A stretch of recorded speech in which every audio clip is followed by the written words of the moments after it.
So last summer, supposedly there was a Sasquatch sighting down by Ricky Point, so I headed down there to have a little look around.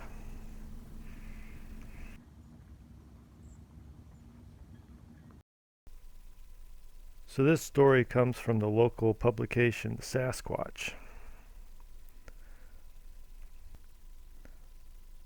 On the back page, they share Bigfoot stories. And for the last couple months, they've been sharing a lot of local stories from our area.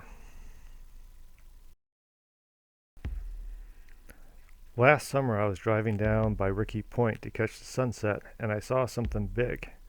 A creature looking like a man, but real hairy, and bigger than any man I've ever seen before. I was driving down Highway 25 and pulled off onto Ricky Point Road about 9:30 at night. Once I passed the fire station, there were no other lights along that road. As I approached Lake Roosevelt, the creature ran in front of my headlights. I slammed on my brakes and nearly wet myself. The creature stared at me like a deer in the headlights.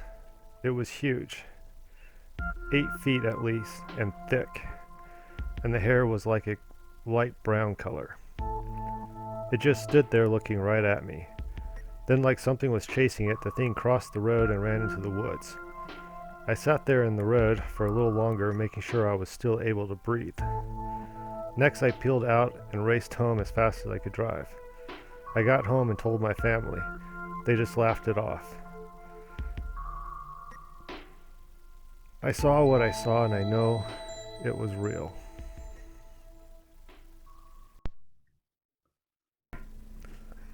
So I decided to look around and see why a Sasquatch would be in this area.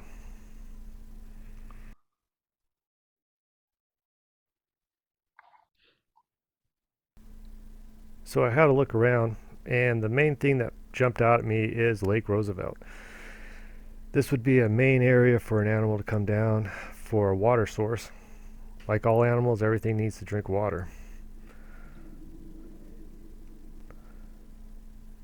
Then I came across a bunch of these old apple trees that are still producing apples. So this would be a main food source for, animals like deer, bear, and I guess possibly even a Sasquatch. So you got water and a food source all at this location, and it's fairly private, even though there is a house about 50 yards from where the sighting took place. But plenty of forest in between this area for something to be hiding out in.